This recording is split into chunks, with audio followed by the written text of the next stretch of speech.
দ্বিতীয় ধাপে বরিশাল বিভাগের ১৪ উপজেলায় ভোট আগামীকাল।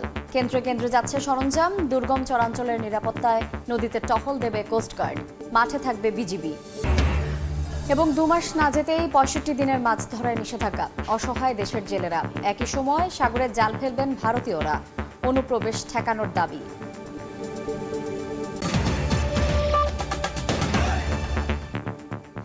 আমন্ত্রণ সময় সংবাদের নিয়মিত আয়োজন বিভাগীয় সময়ে থাকছি সপ্তাহের ৭ দিন ভিন্ন ভিন্ন বিভাগের সংবাদ নিয়ে। আজ থাকছে বরিশাল বিভাগ, সঙ্গে আছে আমি শায়লা রহমান ইমা। দ্বিতীয় ধাপে বরিশাল বিভাগের ১৪ উপজেলায় ভোট গ্রহণ আগামীকাল। কেন্দ্রে কেন্দ্রে যাচ্ছে সরঞ্জাম। আইন শৃঙ্খলা রক্ষায় পুলিশ, র্যাব ও আনসারের পাশাপাশি মাঠে থাকবে বিজিবি। ভোট অবাধ ও সুষ্ঠু করতে সব ধরনের ব্যবস্থা নেওয়া হয়েছে বলে জানিয়েছে নির্বাচন কমিশন। বিস্তারিত অপূর্ব অপুর রিপোর্টে। রাত পোহালেই দ্বিতীয় ধাপের উপজেলা পরিষদ নির্বাচন। সকাল ৮টা থেকে ভোট গ্রহণ চলবে টানা বিকেল ৪টা পর্যন্ত।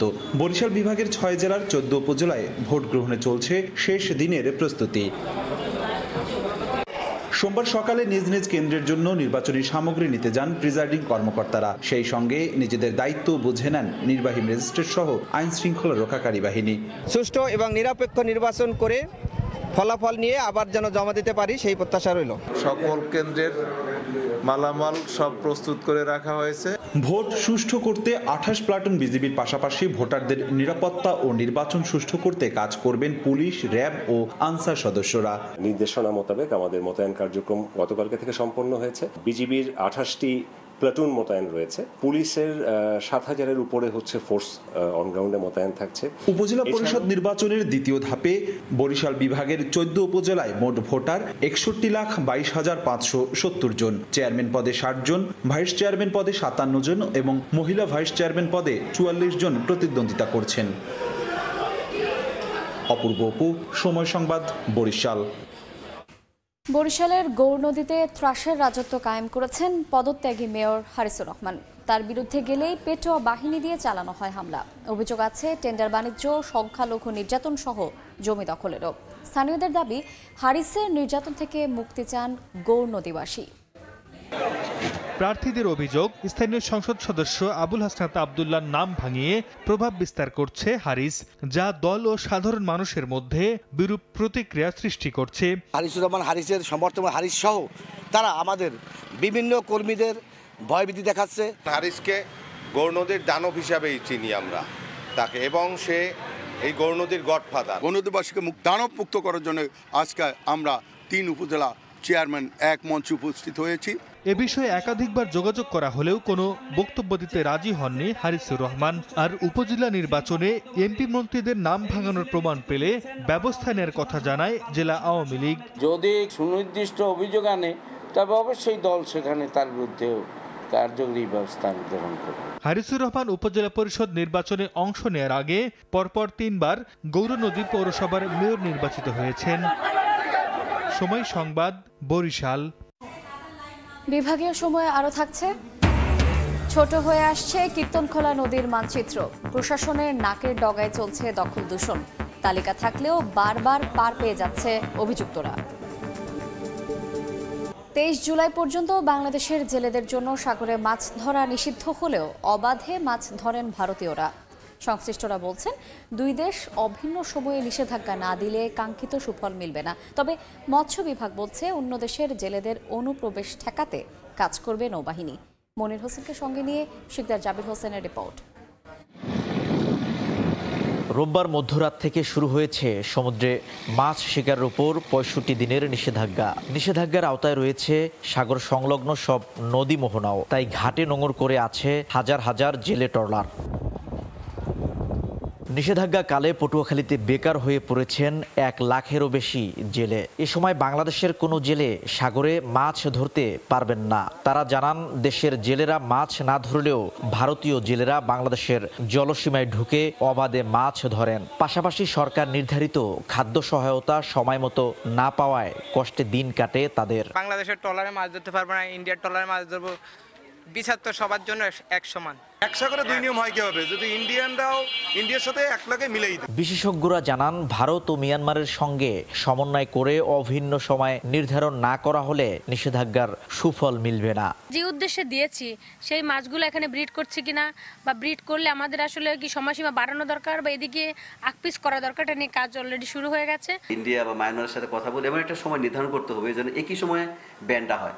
আদারওয়াইজ আমাদের জেলেরা ক্ষতিগ্রস্ত হচ্ছে কিন্তু অন্য জেলেরা কিন্তু লাভবান হচ্ছে, মাছ নিয়ে চলে যাচ্ছে। মৎস্য বিভাগ জানায় নিষেধাজ্ঞাকালে দেশের জলসীমায় অন্য দেশের জেলেদের অনুপ্রবেশ ঠেকাতে কাজ করবে নৌবাহিনী। আমাদের জেলেরাও যেখানে সাগরে মাছ ধরা থেকে বিরত থাকবে, অন্যান্য দেশের ট্রলারগুলোকে নিয়ন্ত্রণ করার জন্য আমাদের নৌবাহিনী সচেষ্ট রয়েছে। মৎস্য বিভাগের তথ্য মতে পটুয়াখালীতে সমুদ্রগামী 1 লাখের বেশি জেলের মধ্যে নিবন্ধিত মাত্র 67,600, আর তাদের মধ্যে সরকারের খাদ্য সহায়তা পাবেন 47,371 জন। শিকদার জাবির হোসেন, সময় সংবাদ, পটুয়াখালী। 6 মাসেও খোঁজ মেলেনি সমুদ্রে মাছ শিকারে গিয়ে ঘূর্ণিঝড় মিধিলির আঘাতে নিখোঁজ বরগুনার 25 জেলের। চরম উৎকণ্ঠা আর দারিদ্র্যের সঙ্গে যুদ্ধ করে দিন পার করছে তাদের পরিবার। গত বছরের 17 নভেম্বর ঘূর্ণিঝড় মিধিলির প্রভাবে বঙ্গোপসাগরের ট্রলার সহ নিখোঁজ হন বরগুনার জেলে ইউনুস। এরপর থেকেই অঝরে কেঁদে চলেছেন তার বৃদ্ধ মা তারাবানু। সন্তানকে ফিরে পেতে আকুতি তার। আমি একটু সন্ধান জানো পাই, আমার বেশাত লাগবে না দাদু। শুধু তারাবানুই নয়, ঘূর্ণিঝড় মিধিলির আঘাতে গত 6 মাস ধরে নিখোঁজ বরগুনার 25 জেলের স্বজনদের এমনই অবস্থা। চরম উৎকণ্ঠার দারিদ্র্যের সঙ্গে যুদ্ধ করে দিন পার করছেন তারা। প্রিয়জনকে ফিরে পেতে তাদেরও একই আবেদন। ফাল্গুন মাসে ওই বড় ছেলে ডাই চালাই দিয়েছে, 4 দিনের দিন বাপে ফিরছে যাইয়া, আর এবার বাপে কোথায় গেছে বাবা যদি মারা যেত তো একটা সাবজেক্ট আলাদা, আর এখন নিখোঁজ আছে না না আছে এটার জন্য তো অনেক কষ্ট লাগে। মৎস্য বিভাগ জানায় নিখোঁজদের মধ্যে সঠিক তথ্যপাত্য পাওয়া 6 জেলে পরিবারকে সরকারি সহায়তার আওতায় আনার প্রক্রিয়া চলছে, আর তাদের সন্ধানীন তৎপরতা চলছে বলে জানান জেলা প্রশাসক। যাদের সঠিক তথ্যটা পেয়েছি তাদের জন্য আমরা তাদের যে ডকুমেন্টসগুলো আছে সেগুলো আমরা প্রসেসিং করে ঊর্ধ্বগামী করছি যাতে তাদের পরিবার সরকার ঘোষিত সাহায্যের আওতায় আসতে পারে। ইন্ডিয়ার কোনো জেলে তারা আছে কিনা সেই বিষয়ে আমরা অনুসন্ধান চলছে। যদি কোথাও থাকে জেলে, যদি কোনো জেলে গিয়ে থাকে কোনো কারাগারে, তাহলে আমরা সেটা সন্ধান হয়তো পেয়ে যাবো আশা করছি। নিখোঁজ 25 জেলের মধ্যে 14 জনের বাড়ি বরগুনা সদর উপজেলায় ও 11 জনের বাড়ি পাথরঘাটা উপজেলায়। সময় সংবাদ, বরগুনা। ছোট হয়ে আসছে বরিশালে কীর্তনখোলা নদীর মানচিত্র। 5,000-এরও বেশি ভূমিদস্যু দখলদারদের দখলে নদীটি।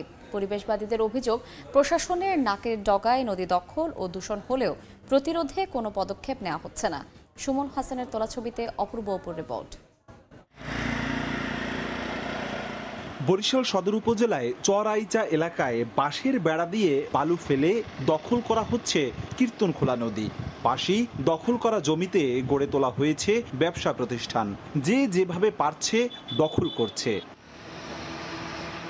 শুধু চরআইচা এলাকায় নয়, বরিশাল নগরী ঘেঁষা ধান গবেষণা রুট, বেলতলা, পলাশপুর এলাকা জুড়ে চলছে কীর্তনখোলা নদী ভরাট দখলের মহা উৎসব। আর দখলদাররা বলছেন এসব জমির কাগজপত্র আছে তাদের কাছে, কিন্তু কাগজপত্র দেখাতে চাইলে দেখাতে পারেননি। উচিত তো না, সরকার পড়িয়ে রয়েছে তো, নদীর সাইডে পড়িয়ে আছে অনেক জায়গা। তারপর হ্যাঁ যেটা পাওয়ার আওতা সেই সেডু বর্তে আছে বালি দিয়া। নদীর ভিতরে তো না, মানে যতটুকু আছে কাগজপাতি দেখতে চাইলে তো দেখানো যায় অবশ্যই। স্থানীয়রা বলছেন নদীর সাথে সংযোগ দেয়া সুয়ারেজ লাইনের ময়লা আবর্জনার স্তূপকে ঘিরে প্রতিনিয়তই বিষাক্ত হয়ে উঠছে নদীর পানি, আর কীর্তনখোলা নদী দিন দিন সরু হচ্ছে।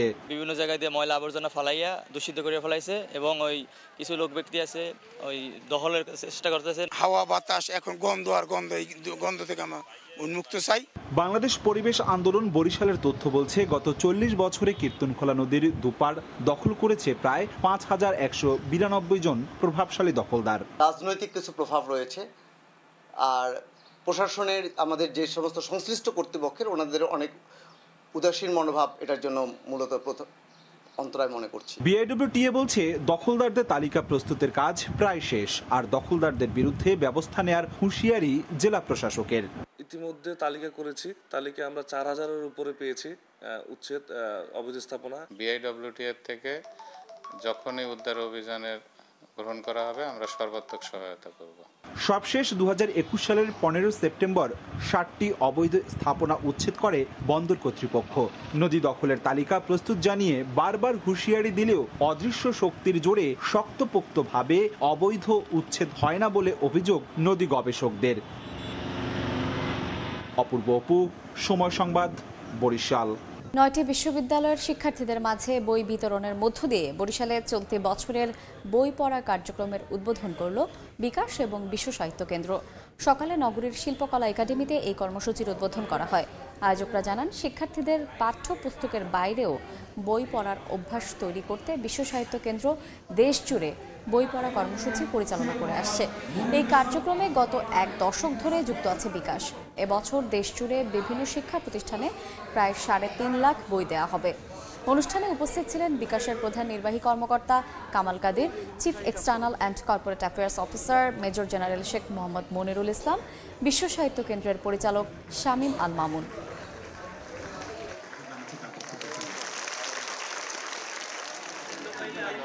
পড়ে গেছে ফুল ও কুড়ি। চলতি গ্রীষ্ম মৌসুমের খরতাপে ফলন কমেছে ঝালকাঠির পেয়ারা বাগানগুলোতে। এতে লোকসানের শঙ্কায় রয়েছেন বাগানীরা। পলাশ রায়ের পাঠানো তথ্য এবং শামীম হোসেনের ছবি নিয়ে রিপোর্ট। নষ্ট হয়ে ঝরে পড়েছে গাছের ফুল, ফলের গায়ে নানা রকম রোগ, আবার অনেক গাছ মরে শুকিয়ে গেছে। এ চিত্র ঝালকাঠির বিভিন্ন পেয়ারা বাগানের। এপ্রিলে জেলার বাগানগুলোর পেয়ারা গাছে ফুল আসা শুরু করে, তবে চলতি গ্রীষ্ম মৌসুমের খরতাপে বেশিরভাগ ফুল ঝরে পড়েছে। বাগান মালিকরা জানান, অনেক গাছে ফল আসলেও বিভিন্ন রোগে আক্রান্ত। এতে ফলন বিপর্যয়ের পাশাপাশি লোকসানের শঙ্কায় তারা, পাশাপাশি ঋণ পরিশোধের চিন্তায় দিশেহারা তারা। একই অবস্থা বাগানে সহ ফসল হিসেবে চাষ করা বিভিন্ন জাতের সবজির। পেয়ারার গায়ে ছোট ছোট ছিট ছিট দাগ আছে, ওইটা এবার দেখা যায় বেশি। ওই ঋণ পরিশোধ করার মতো পেয়ারা বিক্রি করি, কিন্তু আমরা সেই পেয়ারা না হইলে আমরা ঋণ কিভাবে আমরা পরিশোধ করব? বাগানে যতটুকু ফলন এখনো রয়েছে তা টিকিয়ে রাখতে নিয়মিত সেচ ও কীটনাশক ব্যবহারের পরামর্শ কৃষি বিভাগের। রোগ নিয়ন্ত্রণের জন্য ফুল আসার আগেই কিন্তু কৃষক ভাইদেরকে পরামর্শ দেওয়া হয়েছিল যেন ছত্রাকনাশক স্প্রে করে। কৃষি বিভাগের তথ্যমতে ঝালকাঠিতে 562 হেক্টর জমিতে পেয়ারা বাগান রয়েছে, আর বাগান থেকে পেয়ারা সংগ্রহ করা হবে আগস্ট ও সেপ্টেম্বর মাসে। সময় সংবাদ, ঝালকাঠি। এবার জেনে নেব বরিশাল বিভাগের গত সপ্তাহের আলোচিত ঘটনা। পটুয়াখালীর লাউকাঠি নদীর তীর দখল করে গড়ে তোলা অবৈধ স্থাপনা উচ্ছেদে 15 মে অভিযান চালায় বিআইডব্লিউটিএ। অপসারণ করা হয় 4টি অবৈধ ডকইয়ার্ড। এই সময় ভেঙে ফেলা হয় 16টি কাঁচা পাকা স্থাপনা। নদীটির তীর রক্ষায় উচ্ছেদ অভিযান অব্যাহত থাকবে বলে জানায় বিআইডব্লিউটিএ।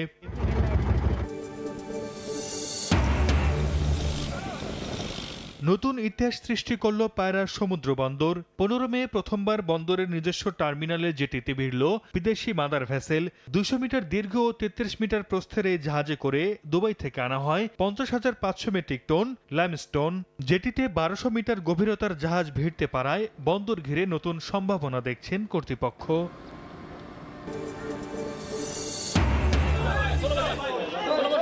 ইব্রাহিম খান কামরান নামে এক যুবক বরিশাল বিভাগে 35 জনের একটি টিম নিয়ে পরিচালনা করছিলেন টাস্কে নামে একটি জুয়ার অ্যাপ। সম্প্রতি টাস্কের মাধ্যমে একাধিক এজেন্ট অ্যাকাউন্ট খুলে 70 জন অনলাইন জুয়ারের কাছ থেকে হাতিয়ে নেয় কয়েক লাখ টাকা।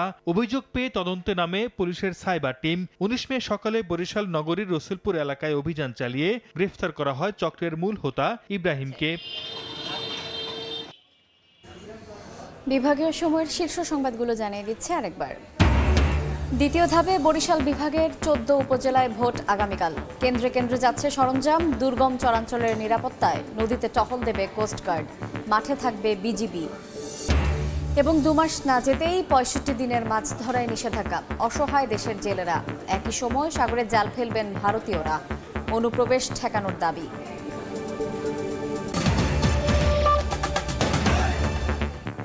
এই ছিল বিভাগীয় সময়। আগামীকাল থাকবো রংপুর বিভাগের আয়োজন নিয়ে। এরপর আন্তর্জাতিক সময় নিয়ে ফিরছি কিছুক্ষণ পর। সঙ্গেই থাকুন সময়ের।